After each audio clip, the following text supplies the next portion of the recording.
Recall that a two-sample t-test assumes that the observations are independent. That is, that there's no particular relationship among observations within a group or between the two groups.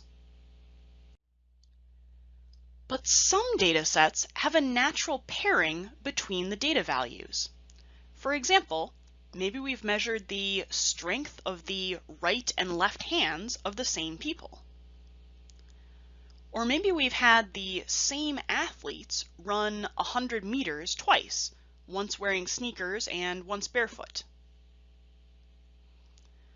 Or maybe we've formed pairs of patients based on how severe their symptoms are. One person from each pair gets a new medication, and the other person gets a placebo. In all of these cases, one data value from group 1 is paired up with a specific data value from group 2. So a two-sample t-test, or the multiple means applet, isn't appropriate.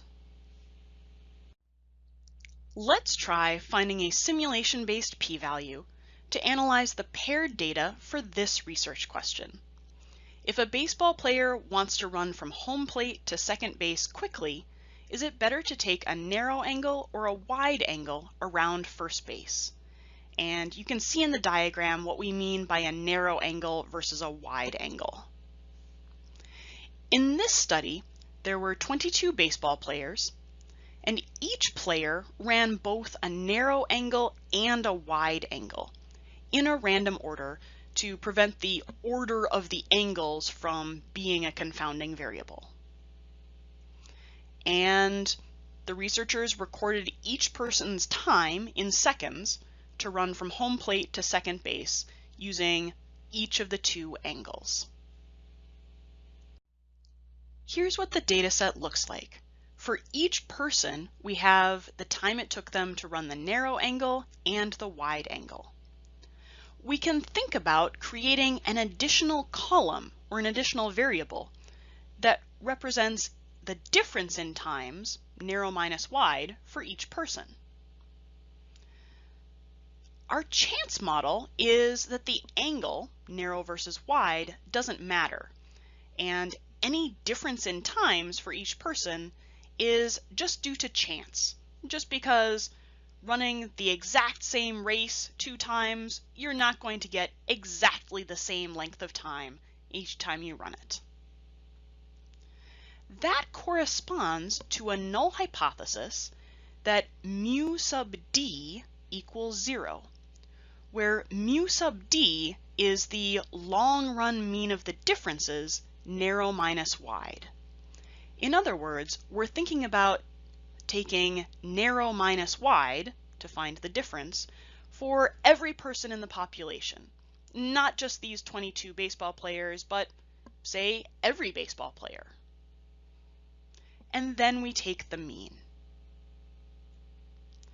The corresponding alternative hypothesis is that mu sub d does not equal 0. That is, that there's a difference between narrow versus wide angles. To compute a simulation-based p-value for these hypotheses, we need to generate simulations that assume the null hypothesis is true.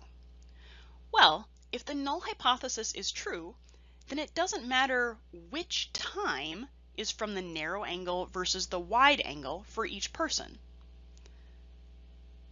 So we could flip a coin to decide whether to swap each person's times.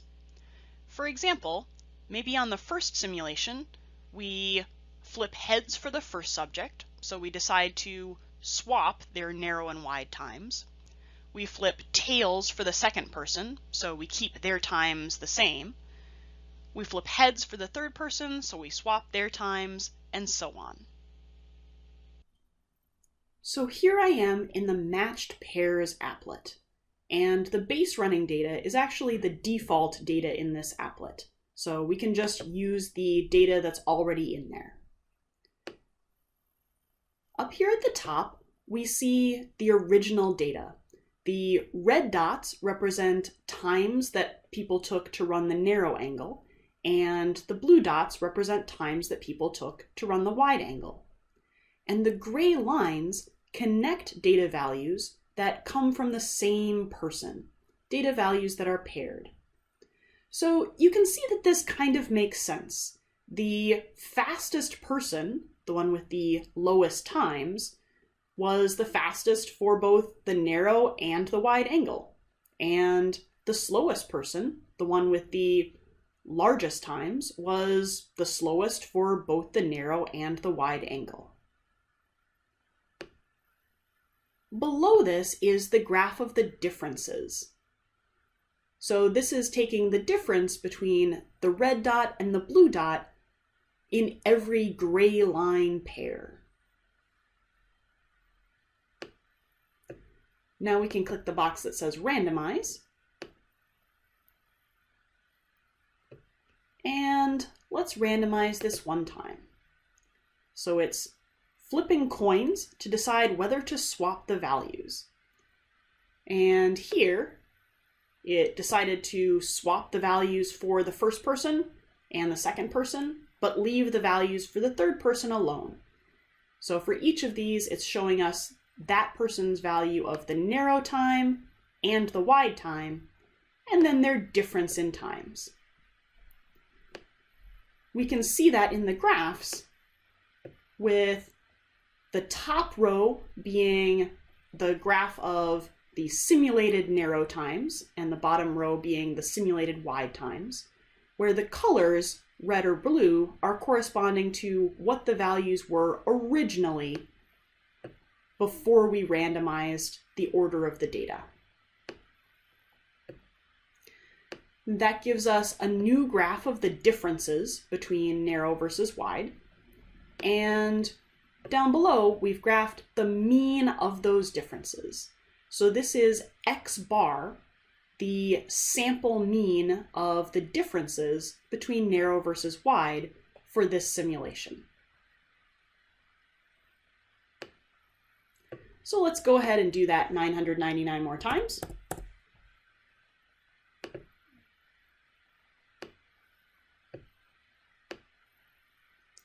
And we now have a graph of X bar sub D for 1,000 different simulations. And you can see that it's centered at 0, which makes sense because we were simulating assuming that mu sub D equaled 0. To compute the p-values, we want to count the samples that are at least as extreme as what we had in our data, which was the mean of the differences was 0.075, this value that's shown in the upper right-hand corner of our original graph of the differences.